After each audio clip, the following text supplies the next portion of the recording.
কোরআন না পড়িয়া যে গেল মরিয়া, কবরে থাকবে একা একা, কেউ না দিবে তারে দেখা। ঠিক না ভাই? ঠিক। কোরআন না পড়িয়া যে গেল মরিয়া, কবরে থাকবে একা একা, কেউ না দিবে তারে। বলেন না সবাই, কেউ না দিবে তারে। শোনো ভাই মুআল্লিম, কোরআনের দাও তালিম, কোরআনের ছোঁয়া লাগিলে পালাইয়া যাইবে জালিম রে, পালাইয়া যাইবে জালিম। ঠিক কিনা?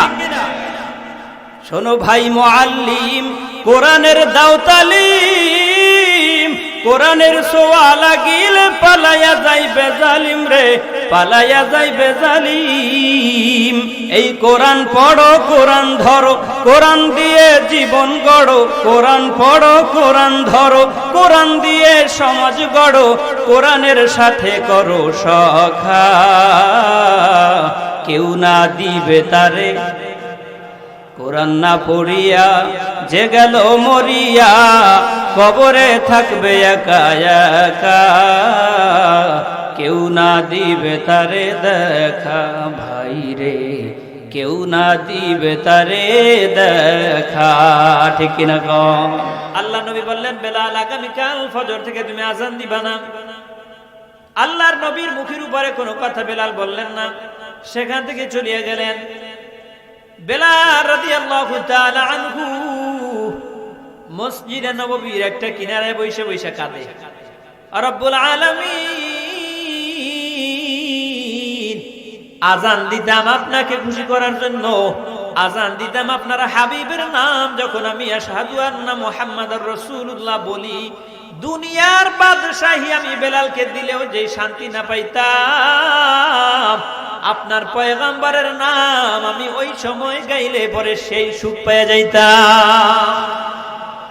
ওগো আল্লাহ, আমি যখন আশহাদু আল্লা ইলাহা ইল্লাল্লাহ বইলা আপনার ওয়াহদানিয়তের সাক্ষী দিতাম, আমি দুনিয়ার বাদশাহীর থেকেও বেশি মজা পেয়ে যাইতাম, এই জন্য আজান দিতাম। ওগো আল্লাহ রাব্বুল আলামিন, আজকে আপনার হাবিব আমাকে মসজিদ থেকে, মসজিদে মুয়াজ্জিনের দায়িত্ব থেকে খারিজ করে দিল। ওগো আল্লাহ, আমার দিলের মধ্যে মানাইতে পারি না, কারণ আমি হাবিবের নাম আমার দিলের মধ্যে এখন আর জপলে সেই মজাটা পাইতেছি না। ওগো রব্বুল আলামিন, আপনার কাছে বিচার দিয়ে দিলাম। আল্লাহু আকবার। সময়ের পরে সময় গেল, ফজরের আজান হলো। নতুন মুয়াজ্জিন, চেহারা ভালো, বংশ ভালো, নতুন মুয়াজ্জিন মসজিদে নববীর মধ্যে আজান দেয়। আল্লাহর হাবিব সুন্নাত আদায় কইরা ঘরের মধ্যে অপেক্ষমান, নামাজের মুসাল্লায় যাবেন, নামাজ আদায় করবেন। কিন্তু সময়ের পরে সময় যায়, পূব আকাশে আলোর আভা জ্বলে না, পূব আকাশ আলোকিত হয় না। সমস্ত সাহাবীর অপেক্ষমান কি হইল? আল্লাহ রাব্বুল আলামিন জিবরাইলকে পাঠিয়ে দিলেন, ও জিবরাইল, আমার হাবিবকে সালাম জানায় বলো, কিয়ামত হয়ে যাইতে পারে, পূব আকাশে আর সূর্যের আলো দেখা যাবে না, তাড়াতাড়ি করে বলো আমার বেলালকে ফজরের আজান দিতে হবে। এমন একটা মানুষ কালেকশন লাগাইছে কার সাথে? জোরে কম। আপনি আমিও যদি আল্লাহর সাথে গোপন সম্পর্ক করতে পারি, এই যে শীতের রজনী, বলে শীতের রজনীগুলো লম্বা, ঠিক না? ভোর রাতে সবারই ঘুম ভেঙে যায়, ওই সময় একটু তাহাজ্জুদের মুসাল্লায় উঠেন, চেষ্টা করেন তাহাজ্জুদের মুসাল্লায় উঠার। তাহাজ্জুদের মুসাল্লায় উঠা ঘরের কোনায় যদি জায়গা থাকে, যায় নামাজটা বিছাইয়া ওই জায়গায় বসে আল্লাহরে ডাক দেন, মালিক রে, তাকে দেখেন ঘরের সবাই এখন ঘুমায়, ওই যে পশু পাখিগুলো সবাই ঘুমায়। ও রব্বুল আলামিন, আমি তো গুনাহগার, আমি যে গুনাহ করছি আমি জানি আর আপনি জানেন। ও আল্লাহ, এই গভীর রজনীতে মাওলা আপনার কাছে দুই হাত তুইলা ক্ষমা চাই, দয়া মায়া কইরা মাফ করে দেন। আমার আল্লাহ বলে, বান্দা, চোখের পানি নাকের আগায় আসতে দেরি হবে, আমি আল্লাহ তাআলা তোমার জীবনের গুনাহ মাফ করতে দেরি হবে না। সম্মানিত সুধী, এই জন্য আল্লাহ তাআলার সাথে গোপন সম্পর্ক, এটা অনেক বড় দাম। গোপন সম্পর্ক বান্দার এমন হয়ে আছে, যে বলে বান্দা ঘুমায় রয়েছে, আল্লাহ তাআলার সাথে গোপন সম্পর্ক থাকার কারণে জবান থেকে জিকির বাইর হইতেছে। বান্দা বয়া রয়েছে তো বান্দার ঠোঁট নাইরে নাইরে জিকির বাইর হইতেছে, এটা গোপন সম্পর্কের একটা সূরত। তো যাই হোক, আল্লাহ পাক রব্বুল আলামিন দাম বাড়াইছে বলে যে আমি আল্লাহ তাআলা প্রতিপত্তি বংশ এগুলা দেখি না, আমি আল্লাহ তাআলার কাছে কলবটা যার ভালো, আমি আল্লাহ তাআলা তার কলবের দিকে তাকাইয়াই তাকে বিচার করি। আমরা আল্লাহ তাআলার জন্য আমাদের সবটুকুন ভালোবাসা উজাড় করতে পারবো কি পারবো না? কে কে পারবো? নারায়ে তাকবীর, নারায়ে তাকবীর। আসুন এবার কোরআন থেকে আমরা আলোচনা শুনি। আল্লাহ রাব্বুল আলামিন বললেন, শোনো, আমি এই লোকমান হাকিমের কিছু উপদেশ তোমাদের মাঝে আমার নবীর মাধ্যমে প্রেরণ করলাম, এইগুলো তোমরা মানো, তোমাদের সন্তানদেরকে মানাও, তাহলে তোমাদের জিন্দেগি সুন্দর হবে, তোমাদের সন্তানদের জিন্দেগিও সুন্দর হবে। আল্লাহ তাআলা আমাদের উপদেশগুলো মানার তৌফিক দান করুক, পড়েন আমিন। সকলে পড়ুন, আউযু বিল্লাহি মিনাশ শাইতানির রাজীম, বিসমিল্লাহির রহমানির রহিম। وإذ قال لقمان لابنه وهو يعظه يا بني لا تشرك بالله। আল্লাহ রাব্বুল আলামিন বললেন, নবী স্মরণ করেন যেই দিন হযরত লোকমান তার স্বীয় পুত্রকে উপদেশ দিয়েছিলেন, ইয়া বুনাইয়া, হে আমার প্রিয় পুত্র। কি বলছে? সবাই কথা বলেন, কি বলছে? হে আমার প্রিয় পুত্র। কি বলছে? হে আমার প্রিয় পুত্র।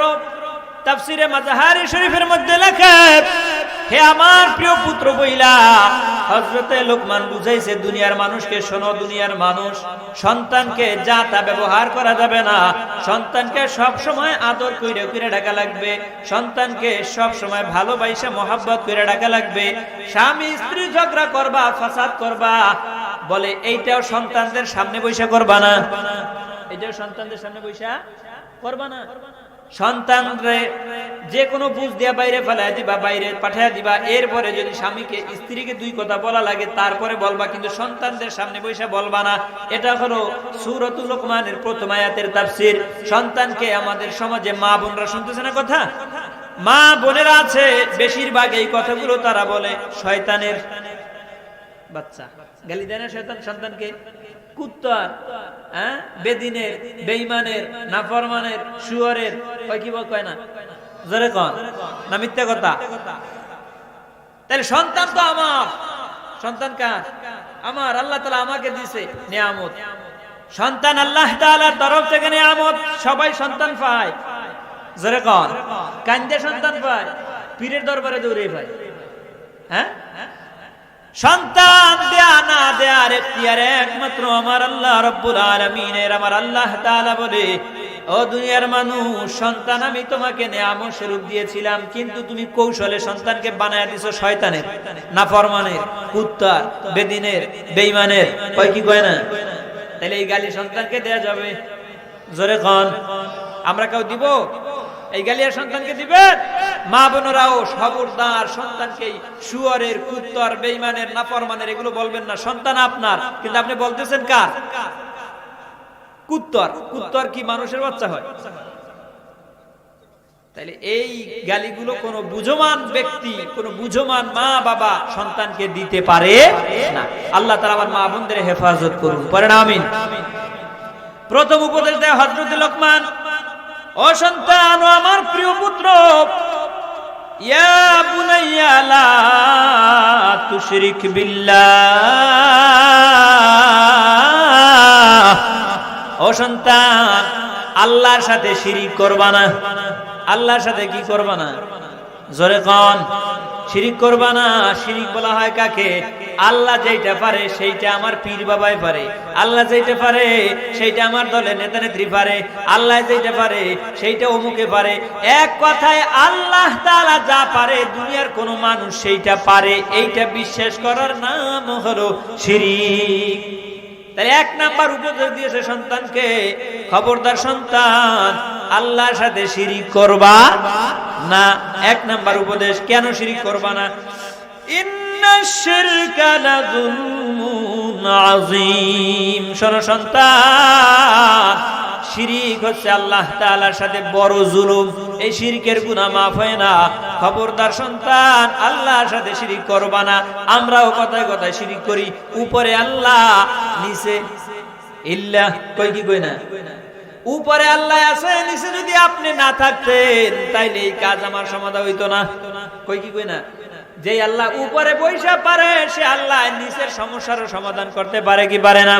তাইলে আপনি যে বললেন উপরে আল্লাহ আছে আর একমাত্র ওই যদি না হইতো তাইলে এই সমস্যার সমাধান হইতো না।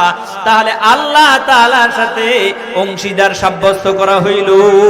ঠিক কি ঠিক না?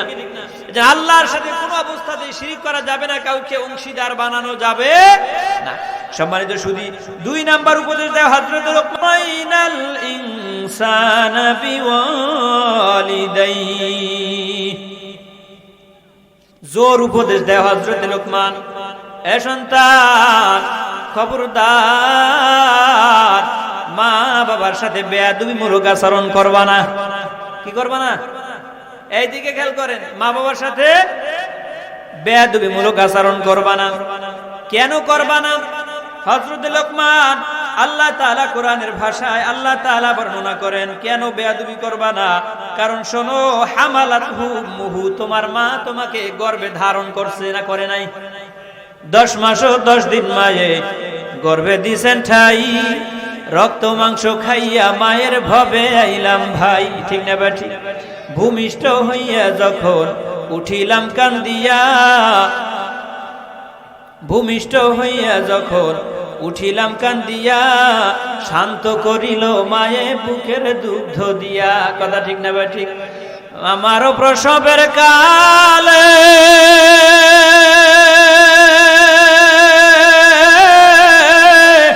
বুক ভেসে যায় নয়ন জলে রে,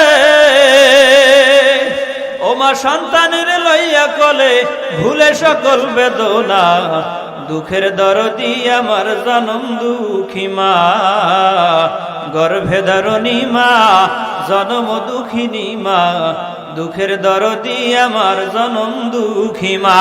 ঠিক না?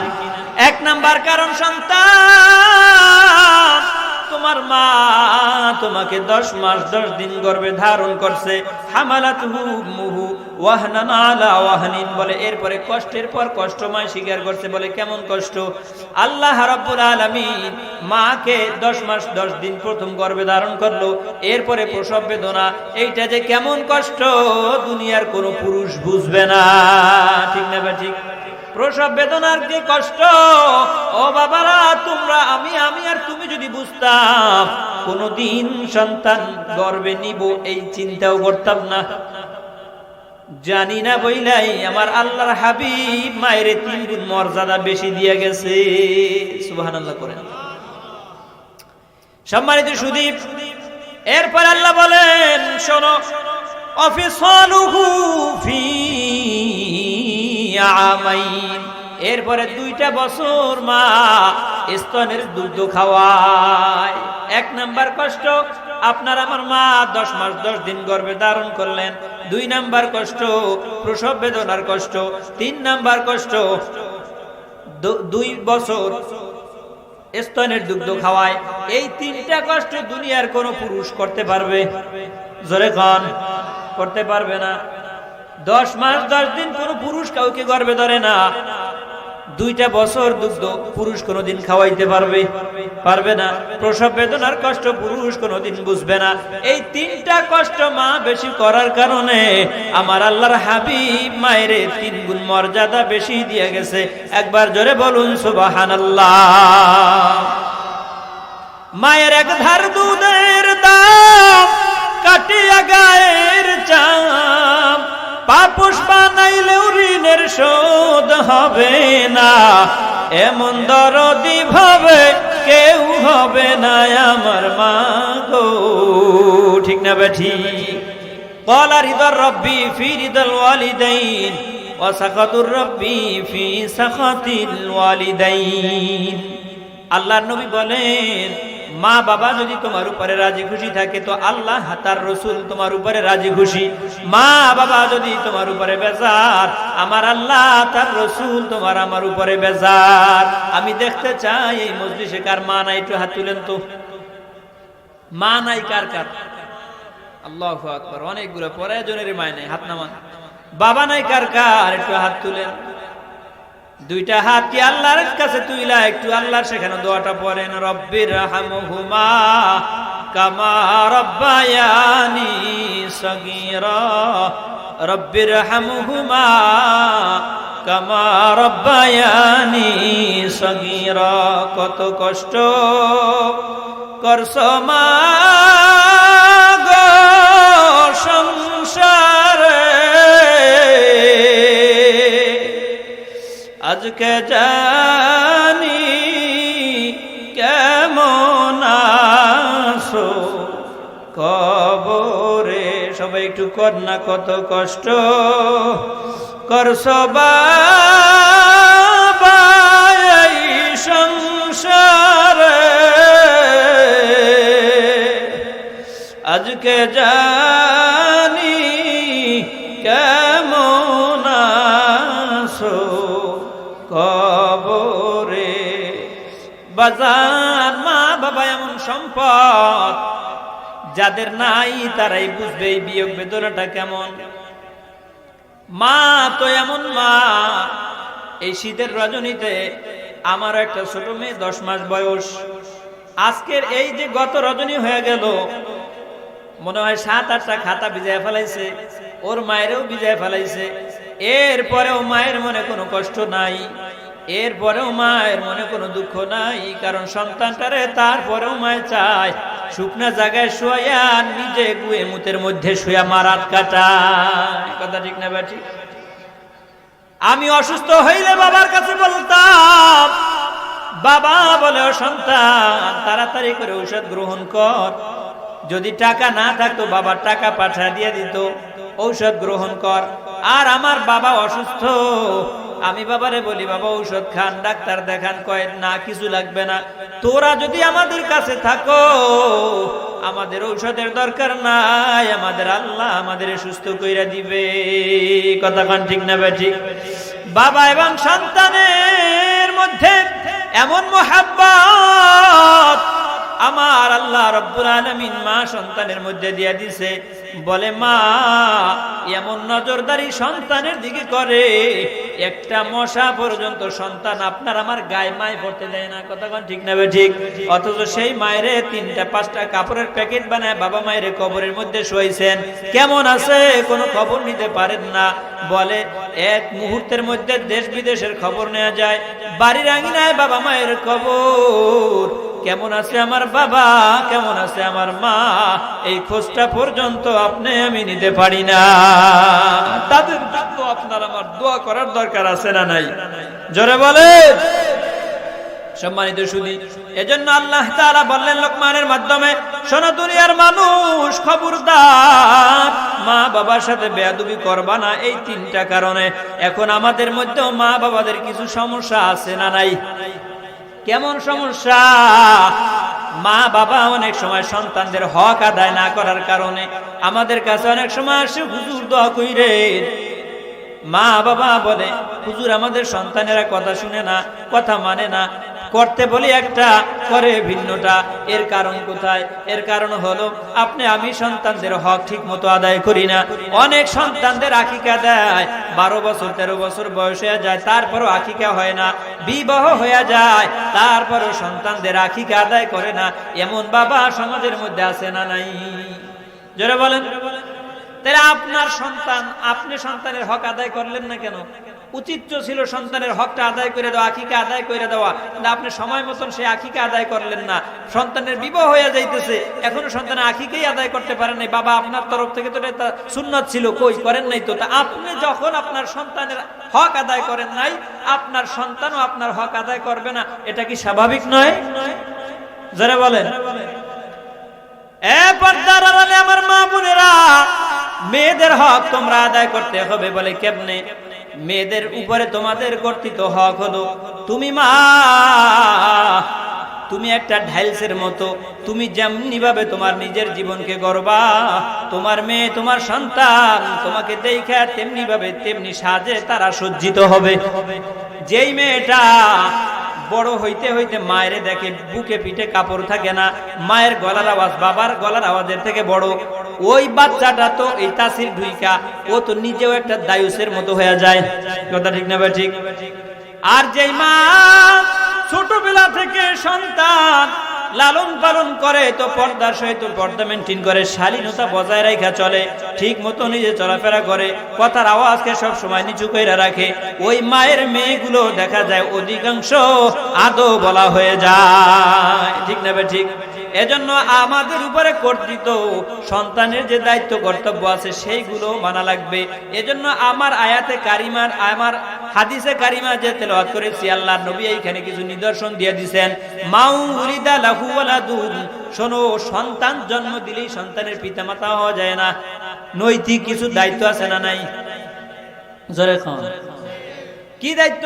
এক নাম্বার, মাউ উলিদা লাহু ওয়ালাদুন, সন্তান যখন ভূমিষ্ঠ হয় ফালিয়হসিন ইসমুহু ওয়া আদাবা, সর্বপ্রথম তুমি তোমার সন্তানের সুন্দর একটা অর্থবোধক নাম রাখো।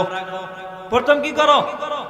সুন্দর একটা অর্থবোধক নাম রাখো। এবার সন্তানের নাম যা তা না রাখেন, যেই নামের অর্থ নিজেও জানেন না, কেউ জানে না, দুনিয়ার কি নাম রাখে আল্লাহ তাআলা জানে। যেই নামে হিন্দুদের সন্তানও পাওয়া যায়, যেই নামে বৌদ্ধ নাসারাদের সন্তানও পাওয়া যায়, সেই নাম মুসলমানের সন্তানেরও আছে। আছে না নাই? তাহলে এই মুসলমানের সন্তানের আপনার উপরে দায়িত্ব প্রথম ছিল আপনি সন্তানের সুন্দর একটা নাম রাখবেন। এটা। দুই নাম্বার, ওয়া আদাবা, তারা আদব শিক্ষা দিবেন। কি করবেন? আদব শিক্ষা দিবেন। আদব মানে শিষ্টাচার। এইটা কোন জায়গায় শেখানো হয়? অনেক সময় আমরা মা বাবা ব্যর্থ হওয়ার কারণে মাদ্রাসায় দেই, স্কুলে দেই, কিন্ডারগার্টেনে দেই, কেউ কেজিতে দেই। আসল আদব কোন জায়গায় পাওয়া যায়? বলে আসল আদব পাওয়া যায় মসজিদের মক্তবে পাঠায় দেন সন্তানকে, মাদ্রাসায় পাঠায় দেন, কেরাতুল কোরআনে পাঠায় দেন, নুরানিতে পাঠায় দেন, দিনিয়া কওমিয়ায় দিয়ে দেন। তাহলে এই সন্তানগুলো শিষ্টাচার আদব যেটা মা বাবার সাথে মেনটেন করা লাগে ওইগুলো তারা শিখবে।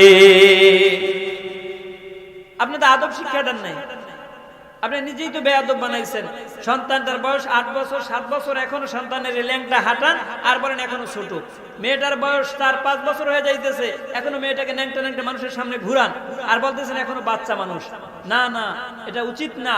কোন মেয়ে ছোট একদম শিশু তাকে উলঙ্গ অবস্থায় কারোর কোলে দিবেন না, মনে থাকবে। উলঙ্গ অবস্থায় কোনো মেয়েকে আত্মীয়, কাছের আত্মীয় হোক, তার কোলেও দেওয়ার চেষ্টা করবেন না, দিবেন না।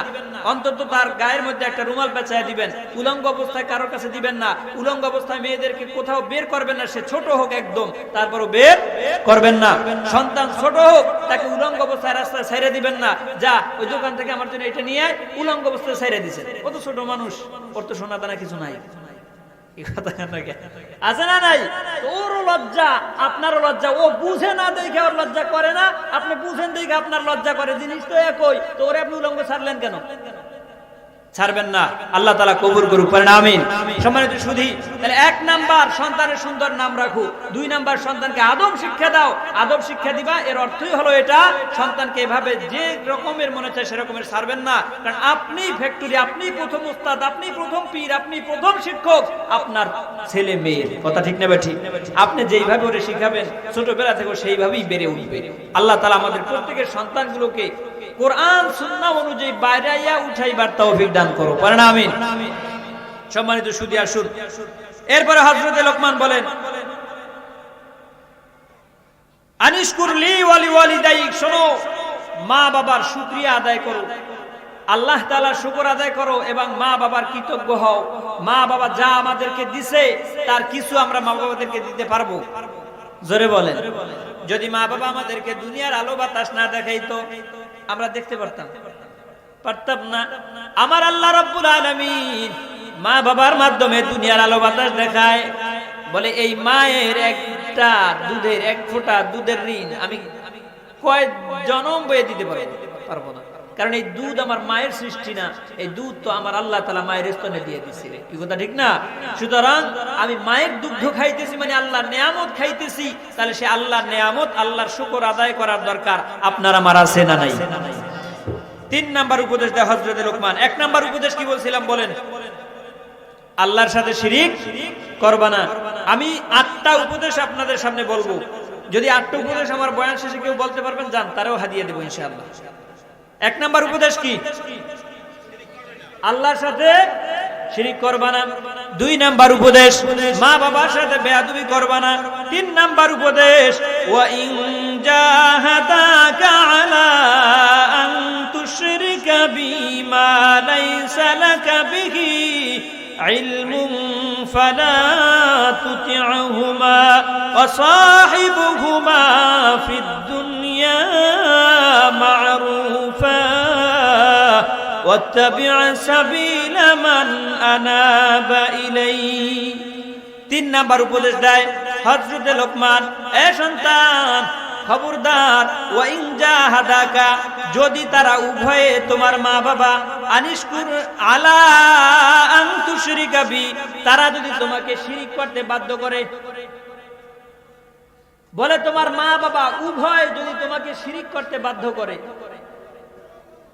এমন বিষয় মা লাইসা লাকা বিহি ইলম, যেই বিষয় তোমার জানা নাই, যেই বিষয়টা শিরিক কি শিরিক না এই বিষয়টা তোমার জানা নাই, তাহলে ফালা তুতি'হুমা, উভয়ের কথাকে তোমরা প্রত্যাখ্যান করবা, সেই কথা মানা যাবে না। মা বাবা বলতেছে নামাজ পড়া যাবে না, মা বাবার কথা মানা যাবে? জোরে কোন? আমার পীর বলছে মা বাবার নামাজ পড়া যাবে না, পীরের কথা মানা যাবে? আল্লাহর হুকুমের বিরোধিতা যে করবে সে মা বাবা হলেও তার কথা মানা যাবে না। এবার আল্লাহ তাআলা বলছেন শোনো, মা বাবার কথা মানবা না ঠিক, তবে ওয়াসাহিবুহুমা ফিদ দুনিয়া মা'রুফা, তবে খবরদার মা বাবার সাথে দুনিয়ার মধ্যে উত্তম আচরণ করবা, ভালো আচরণ করবা, ভালো ব্যবহার করবা। কারণ হিন্দু নও মুসলিম আছে না নাই? আছে। এখন তিনি তার মায়ের সাথে বাবার সাথে খারাপ আচরণ করার রাইট ইসলাম তাকে দেয় না। যদিও তার মা বিধর্মী, যদিও তার বাবা বিধর্মী, তারপরেও তাদের সাথে ভালো আচরণ করতে হবে। এটা আল্লাহ তাআলার কোরআনের শিক্ষা। 3 নাম্বার উপদেশ কি বলা হয়েছে? যে আল্লাহ তাআলার হুকুমের সাথে যদি মা বাবা কোনো কিছু করতে বলে যে আল্লাহর হুকুম মানা যাবে না, তাহলে তা মা বাবার কথাও মানা যাবে না। 3 নাম্বার উপদেশ। 4 নাম্বার, ইয়া বুনাইয়া ইন্নাহা ইন তাকু মিসকালা হাববাতিন মিন খারদালিন ফাতাকুন ফি সাখরাতিন আও ফিস সামাওয়াতি আও ফিল আরদি ইয়াতি বিহাল্লাহ। ও সন্তান, ইয়া বুনাইয়া, এ আমার প্রিয় পুত্র, ইন্নাহা ইন তাকু মিসকালা হাববাতিন, শোনো গুনাহকে ছাইরা দাও, গুনার কাজ করবা না যদি সেটা ছোট হয়, মিন খারদালিন, সরিষা দানা পরিমাণ। কি? সরিষার দানা পরিমাণ। সরিষার দানা এত বড়, একদম ছোট। বলে সরিষার দানা পরিমাণও যদি হয় এমন গুনাহ কেউ করবা না, এমন গুনাহ কেউ পরিত্যাগ করো। কেন করবা? শোনো, তুমি যদি এই গুনাহটা এমন জায়গায় লুকাইয়াও রাখো, ফাতাকুন ফি সাখরাতিন, বলে শিলাখণ্ডের মধ্যে রাখছো, আও ফিস সামাওয়াতি, আসমান সমূহের মধ্যে লুকায় রাখবা, আও ফিল আরদি, জমিনের মধ্যে লুকায় রাখতে চাইবা, ইয়াতি বিহাল্লাহ, ওইটাও আল্লাহ তাআলা হাসরের ময়দানে তোমার সামনে দাঁড় করে দিবে। সুবহানাল্লাহ পড়েন।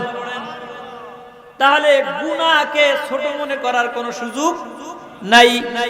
এইখানে আমরা এমন মানুষ আছি, গুনাহ করার সময় ডাইনে চাই, বামে চাই, সামনে চাই, পিছনে চাই, কিন্তু একটা বারো গুনাহগার উপরের দিকে তাকায় না, উপরের দিকে তাকায় না। গুনাহগার সামনে তাকায়, ডাইনে তাকায়, বামে তাকায়, পিছনে তাকায়, কেউ দেখেনি। কিন্তু গুনাহগার একটা বার যদি উপরের দিকে তাকাইতো, তাহলে গুনাহগার আর গুনাহ করতে পারতো না। সম্মানিত সুধী, এজন্য আল্লাহ তাআলা লোকমানের 4 নাম্বার উপদেশে বললেন, এ সন্তান, যদি গুনাহটা ছোট হয় তারপরেও গুনাহের কাছেও যাইও না। 5 নাম্বার উপদেশ, ইয়া বুনাইয়া আকিমিস সালাহ, এ সন্তান, নামাজ কায়েম করো। নামাজ কি করো? কায়েম করো। নামাজ কায়েম করো, নামাজ ঠিক মতো আদায় করো। আমরা আমাদের সন্তানকে নামাজ আদায়ের এই উপদেশটা কয়জনে দিবেন? কয়জনে দেন ঠিক মতো বলেন? ফজরের সালাতে আপনি নামাজে আসেন, আপনার সন্তান 8-10 বছরের বয়স, এখনো পর্যন্ত আপনি সন্তানকে উপদেশ দেন না। যদি প্রশ্ন করা হয় আপনি বলেন সন্তান আমার ছোট, সন্তান আমার ছোট। অথচ হাদিসের মধ্যে আসছে 7 বছর হইলে সন্তানকে উপদেশ দাও। কথা ঠিক না? ঠিক। 10 বছরের সন্তানকে পৃথক করে দাও, বিছানা পৃথক করে দাও। এরপরেও যদি ঠিক না হয় প্রয়োজনে তারে প্রহর করো, আঘাত করো, মারো, তারপরও নামাজ পড়াও। আমরা নামাজের জন্য সন্তানকে কয়দিন মারছি বলেন? নামাজের জন্য সন্তানকে কয়দিন মারছেন? কে কয়দিন মারছেন সন্তানকে? বলেন যে নামাজ পড়ছ না, কি লাগাই লেগে তোর আঘাত করতেছি, পারি নাই তো। সম্মানিত সুধী, আল্লাহ বললেন ইয়া বুনাইয়া আকিমিস সালাহ। লোকমান বলে হে আমার সন্তান নামাজ কায়েম করো, ওয়ামুর বিল মারুফ, সৎ কাজের আদেশ দাও। সৎ কাজের আদেশ দাও, অনুরোধ না, সৎ কাজের আদেশ দাও। আমার নামাজি বাবারা, হে আমার মধ্যমগর মুসলমান ভাইরা বাবারা, ইমাম সাহেব নামাজের জন্য একটু শক্ত কথা মাঝে মাঝে বইলা ফেলায়। বইলা ফেলানো করে কয় হুজুর আপনি এত শক্ত কথা কেন কইলেন? অথচ আল্লাহ বলে উপদেশ দাও, এই কথা বলেন নাই, সৎ কাজের জন্য আদেশ দাও। এই আপনি না মুসলমান, আপনার বাবা না মুসলমান, আপনার দাদা না মুসলমান, তো আপনি নামাজ 5 ওয়াক্ত ঠিক মতো পড়তে পারেন না কেন? এটা আপনাকে প্রশ্ন করা দরকার। এটা প্রশ্ন করা দরকার। আপনি নামাজ পড়েন না কেন? কি কারণে? কি সমস্যা? কি বলেন পড়েন না কেন? আজকে এখানে যারা আমরা উপস্থিত হয়েছি, এশার নামাজ অনেকেই হয়তো বা পড়ি নাই, আবার নিয়ত করে বসছি ফজরের সালাতও আদায় করব না, আবার নিয়ত করে বসছি আমার জিন্দেগিটা এই ময়দানে বসার আগে যেমন চলছে বসার পরেও ঠিক এমনি ভাবেই আমার এই জিন্দেগিটা চলতে থাকবে। তাহলে এমন ওয়াজ সারাটা জীবন শুনলেও কোনো ফায়দা? জোরে বলেন। তাহলে আমরা কি নিয়ত করতে পারি ইনশাআল্লাহ 5 ওয়াক্ত নামাজ বা জামাত ইহতিমামের সাথে আদায় করব ইনশাআল্লাহ? কে কে পারি? নারায়ে তাকবীর। আল্লাহ কবুল করো, পারেন আমিন। হাত নামান। সম্মানিত সুধী, 4 নাম্বার, 5 নাম্বার উপদেশ। 6 নাম্বার উপদেশ ওয়ামুর বিল মারুফ। সন্তান মানুষকে সৎ কাজের আদেশ দাও, সৎ কাজের আদেশ দাও। তুমি নিজে ভালো কাজ করলেই হবে না, সন্তানদেরকে সৎ কাজের আদেশ দাও। কু আনফুসাকুম ওয়া আহলিকুম নারা, নিজে জাহান্নামের আগুন থেকে বাঁচো, আহাল পরিবার যারা আছে তাদেরকেও জাহান্নামের আগুন থেকে বাঁচাও। ঘরের মধ্যে আগুন লাগছে, নিজে লাফ দিয়ে বাইরে পড়ছেন, আর ঘরের মধ্যে স্ত্রী রয়েছে, সন্তান রয়েছে, পুত্ররা আছে, এদেরকে বাঁচানোর দরকার নাই। জোরে খান। আপনি কি তাদেরকে আগুনে পুড়িয়ে মারবেন? না, তাদেরকেও বাঁচানোর জন্য আপ্রাণ চেষ্টা করবেন, চেষ্টা করবেন। তাহলে আপনার সন্তান নামাজ না পড়ার কারণে যে জাহান্নামের আগুন জ্বলে আছে, আপনার স্ত্রী যে নামাজ না পড়ার কারণে জাহান্নামের আগুন জ্বলে আছে, আপনার মেয়েটা নামাজ না পড়ার কারণে যে জাহান্নামের আগুন জ্বলে আছে, আপনার কি বাঁচানোর চেষ্টা করা লাগবে না? সেরকম। তাহলে আমরা যেমনি ভাবে ভালো কাজ করব, অপরকেও ভালো কাজের জন্য উদ্বুদ্ধ করব, উপদেশ দিব ইনশাআল্লাহ। ওয়ানহা আনিল মুনকার, অসৎ কাজ থেকে বাধা দাও, সৎ কাজের আদেশ দাও, অসৎ কাজ থেকে বাধা দাও। মেয়েটা, উপযুক্ত মেয়েটা সময় বেসময় কই যায় খেয়াল রাখার দরকার আছে না নাই?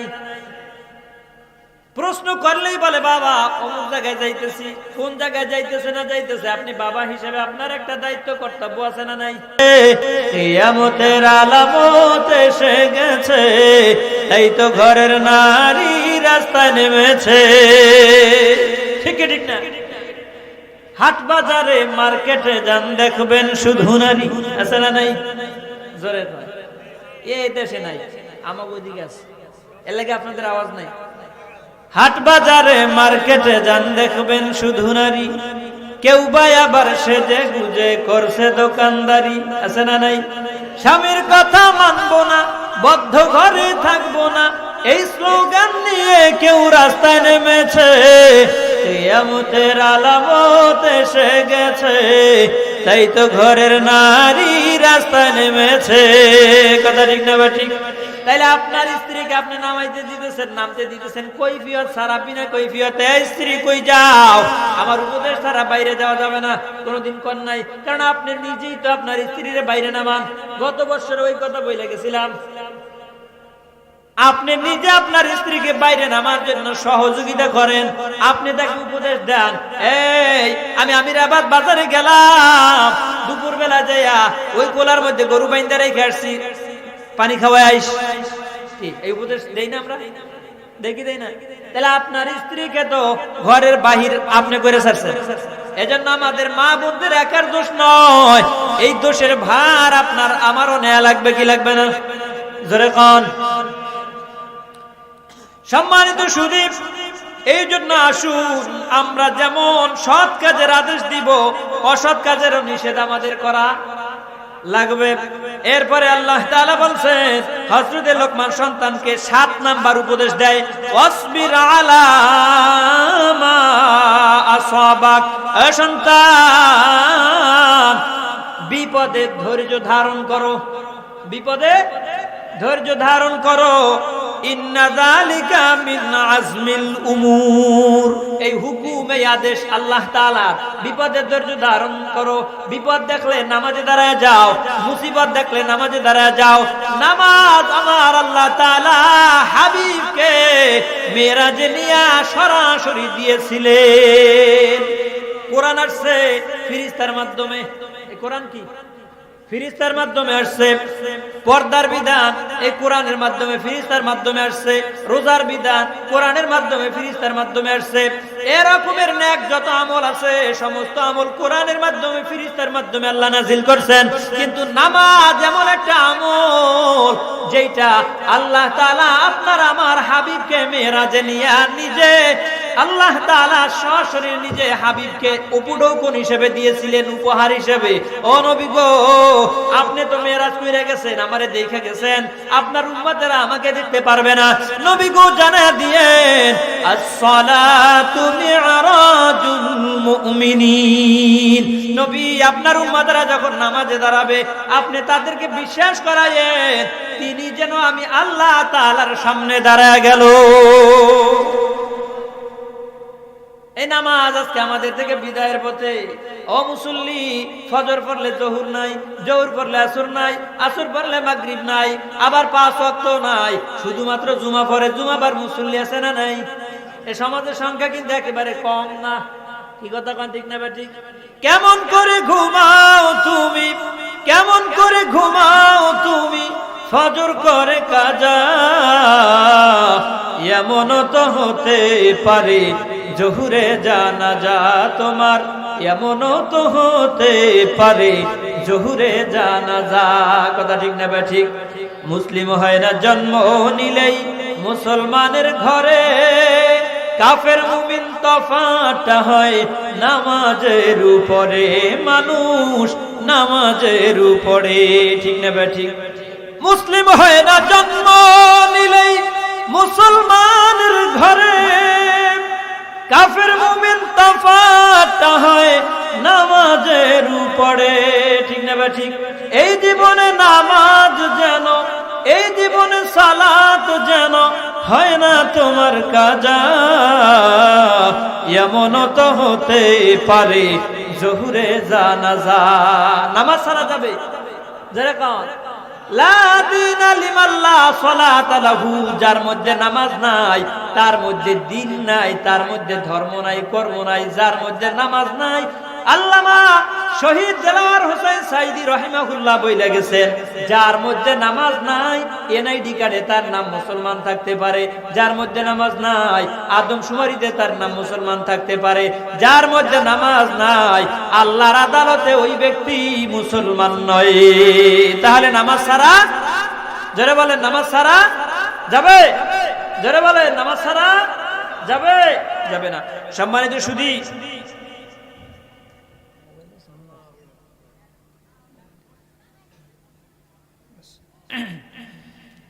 আল্লাহর নবী সাল্লাল্লাহু আলাইহি ওয়া আলিহি ওয়াসাল্লাম বললেন, মান তারাকা সালাতা মুতাআম্মিদান ফাকাদ কাফার। যেই ব্যক্তি বিনা ওজরে এক ওয়াক্ত নামাজ ছেড়ে দেয়, আমার আল্লাহ তাআলা বলেন তিনি মুসলমানের নাম থেকে তার নাম খারিজ হয়ে যায়। এই হাদিসের ব্যাপারে অনেকগুলো মতন আছে।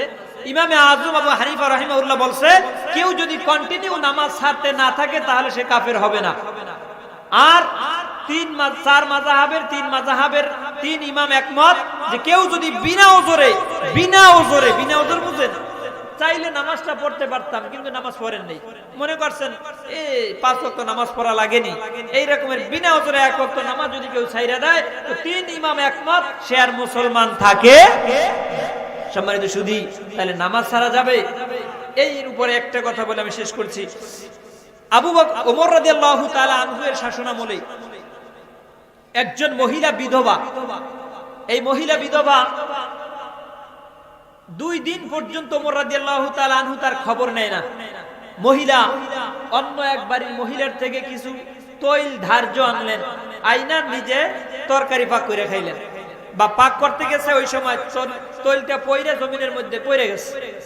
মহিলা 2 দিন অপেক্ষার পরেও যখন ওমর রাদিয়াল্লাহু আসে না, উনি নিজে চলে গেছে ওমরের দরবারে। এই ওমর! কেমন ওমর? বাংলাদেশের মতো প্রায় 200 দেশের প্রধানমন্ত্রী। সুবহানাল্লাহ বলেন। এই ওমর, 2 দিন পর্যন্ত আমার কেন কোনো খোঁজ নেও নাই? ওমর মাথাটারে ঝুঁকায় দিয়া বলে, মাগো 2 দিন পর্যন্ত আমি অসুস্থ থাকার কারণে আপনার খোঁজ নিতে পারি নাই, এই জন্য আমি দুঃখিত মা। বলেন আপনার কি প্রয়োজন? কয় ওমর, আমি অমুক এক মহিলার থেকে কিছু তৈল এনেছিলাম ধার, তৈলটা আমার জমিনে পড়ে গেছে, ওমর ওই জায়গা থেকে আমার ওই তৈল তুলে দিতে হবে। ওমর রাদিয়াল্লাহু তাআলা আনহু বলেন, ও মা, যত তৈল লাগে রাজকীয় কোষাগার থেকে নিয়ে যান, কিন্তু জমিনের মধ্যে তৈল পড়ে গেছে তো তৈল খেয়ে ফেলাইছে, এখন ওই তৈল কি উঠানো সম্ভব? মহিলাও নাসরবান্দা বলে, না না, ওই তৈল আমারে উঠে দেয়া লাগবে। আল্লাহ তাআলা ওমর রাদিয়াল্লাহু তাআলা আনহুকে, মহিলা বলতেছে, যদি উঠে না দাও তাহলে আমি আল্লাহ তাআলার কাছে তোমার বিরুদ্ধে মামলা দিব। এবার বুঝতে পারছে হযরতে ওমর এটা আল্লাহ তাআলার কোন পরীক্ষা। ওমর রাদিয়াল্লাহু তাআলা আনহু ওই জায়গায় চলে গেছে, যে দেখে তৈল যে জায়গায় পড়ছে ওই জায়গাটা একটু ভিজা ভিজা, কিন্তু তৈল খেয়ে ফেলেছে জমিনে। এবার জমিনকে অর্ডার করলাই, জমিন এই বান্দির তৈল তুমি বের করে দাও। কিন্তু জমিন কি তৈল বের করতে পারবে? আল্লাহ চাইলে। কিন্তু জমিনের মধ্যে কোনো আওয়াজ নাই। দ্বিতীয়বার ওমর রাদিয়াল্লাহু তাআলা আনহু তরবারিটা বাইর করে জমিনের মধ্যে আঘাত করে আর বলে, হে জমিন, এই বৃদ্ধর তৈল বাইর করে দে। জমিনের জবান আল্লাহ খুলে দিছে, জমিন থেকে আওয়াজ আসে, ওমর, তোমার ক্ষমতা চলে আসমানের, তোমার ক্ষমতা চলে জমিনের উপরে, জমিনের নিচে কিন্তু তোমার কোনো ক্ষমতা নাই। ওমর, আমার মধ্যে যখন আসবা আমারে আঘাত করার টের পাওয়া দিব। এবার ওমর রাদিয়াল্লাহু আল্লাহ তাআলার কাছে সাহায্য চাইলেন। অমনি আল্লাহ তাআলার আরশ থেকে আওয়াজ, আল্লাহ তাআলা বুদ্ধি মেধা খুলে দিলেন, এই ওমর, ওই জায়গাটার মধ্যে যেই জায়গাটা তৈরি করছে ওই জায়গাটা একটা ঘর বানাও। ঘর বানানো হইলো। এবার বলে, একজন বেনামাজি খুঁজে নিয়ে আসো, ওই জায়গাটার মধ্যে তারা আবদ্ধ করো। কিন্তু ওমর রাদিয়াল্লাহু তাআলা আনহুর শাসন আমলে একজন বেনামাজি খুঁজে পাওয়া এত সহজ না। এমন ওমর যে তার ভয়ে বলে, যেই রাস্তা দিয়ে একবার হাঁটছে 40 দিন পর্যন্ত ওই রাস্তায় শয়তান হাঁটবে না, নিষেধ। সুবহানাল্লাহ পড়েন। ওমর রাদিয়াল্লাহু তাআলা খুঁজে টুইজে, অনেক লম্বা ঘটনা, খুঁজে টুইজে একটা বেনামাজির পাইছে, আইনা ওই আবদ্ধ ঘরের মধ্যে আটকেছে। এবার অপেক্ষা। হঠাৎ করে জমিনের জবান আবার খুলে যায়, জমিন ডাক দিয়ে কয়, ওমর, এই বান্দারে সরায় নাও, যত তৈল লাগে আমি জমিন দিয়া দিব, কিন্তু বেনামাজির ওজন আমি জমিন বইতে পারি না। ও বেনামাজি আমার বাবারা, বেনামাজি আমার ভাইরা, যারা নামাজ পড়েন না, বিনা ওজরে নামাজ ছাইরা দেন, আপনি কি বুঝেন না? একটু পরেই তো আপনাকে কবরে যেতে হবে। আপনার সমবয়সী কত মানুষ কবরে চলে গেল, আপনার সমবয়সী কত মানুষ কবরে চলে গেল, আপনার থেকে কম বয়সী কত মানুষ কবরে চলে গেল। প্রিয় ভাই, প্রিয় মুরব্বী বাবারা, আসুন এই জন্য আমরা একটু আল্লাহ তাআলার কাছে আনন্দ চিত্তে, একটু নত চিত্তে তওবা করি। এ রব, জীবনের মনে তওবা করে নিলাম, আল্লাহকে বেজার কইরা কোনো সময় আর নামাজ আমরা ছাড়বো না ইনশাআল্লাহ। আল্লাহ তাআলা কবুল করুন, আমিন। সম্মানিত সুধী, শেষ বেলায় আমি আপনাদের থেকে বিদায় নিব। এর আগে একটু জিনিস আমি দেখতে চাই। এই মজলিসের মধ্যে আমরা সবাই গুনাহগার, জাহান্নামের আসামি, জাহান্নামের কয়েদি। আমরা কি চাই না আজকে প্রধান বক্তা যিনি আসবেন তার সাথে আমরা আখিরি মোনাজাত দিয়া বিদায় হইব? চাই কি চাই না? চাই কি চাই না? আমরা কি চাই না আমরা গুনাহ মুক্ত হয়ে এখান থেকে চলে যাই? চাই কি চাই না? কে কে চাই? নারায়ে তাকবীর। আল্লাহ কবুল করুক, হাত নামান। সম্মানিত সুধী, আল্লাহ পাক রব্বুল আলামিন বলেন এই মজলিসটার বড় দাম। এই মজলিসে আসছো, এই মজলিস থেকে তুমি যখন বিদায় হইবা আল্লাহ তাআলার একজন আহ্বানকারী ফেরেশতা তখন জানাইতে থাকে, শোনো তোমাদের গুনাহকে আমার আল্লাহ তাআলা মাফ করে দিয়েছে। কোন সুবহানাল্লাহ। তাহলে আপনার আমার গুনাহ মাফ হয়ে যাবে, কিন্তু নামাজ পড়া লাগবে না? লাগবে না? মা বাবার খেদমত করা লাগবে কি লাগবে না? আচ্ছা, আমি বলেছিলাম, ওয়াদা করছিলাম যে যদি আমার এই 8টা উপদেশ কেউ শুনাইতে পারে এখন তাকে আমি একটা হাদিয়া দেব। জান, এই লাকি চান্স, কেউ একজন পারবেন? 8টা উপদেশের 5টাও যদি পারেন তাহলে হাদিয়া পাবেন। 8টা উপদেশের 5টা উপদেশ পারবেন কেউ বলতে? আলহামদুলিল্লাহ, দাঁড়ান, একজন পাওয়া গেছে, আগে দেখি ভাই বলুক, বলেন। আলহামদুলিল্লাহ,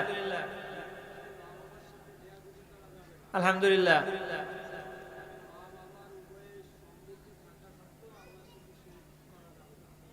আচ্ছা, যাক, আলহামদুলিল্লাহ।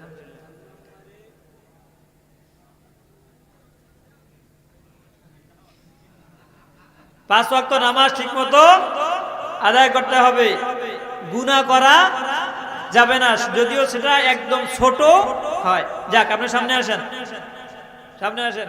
যাক, পারছে তো, আলহামদুলিল্লাহ, পারছে মোটামুটি, যা হয়েছে হয়েছে না। এবার একটু দেখায় যায়, ঠিক আছে? আল্লাহ কবুল করো, বলেন আমিন। সম্মানিত শুধু আমরা কি সমাজের মধ্যে ফিতনা চাই? আমরা কি সমাজে সবাই জুড়ে মিলে বসবাস করতে চাই কি চাই না? কারা কারা চাই? নারায়ে তাকবীর। আল্লাহ কবুল করো, বলেন আমিন। হাতে নারা দেন, কে কে আমরা সমাজে জুড়ে মিলে বসবাস করতে চাই? আমরা সবাই একটু আল্লাহু আকবার বলে দাঁড়ায় যাই। এবার খালি জায়গাগুলো পূরণ করেন, খালি জায়গাগুলো পূরণ করে সামনে চলে আসেন, খালি জায়গা পূরণ করে সামনে চলে আসেন। নারায়ে তাকবীর। এবার বসে যাই। প্রধান অতিথির আগমন, প্রধান অতিথির আগমন। মাহফিল কমিটির পক্ষ থেকে আল্লাহ তাআলা হযরতের হায়াতের মধ্যে বরকত দান করুক, বলেন আমিন।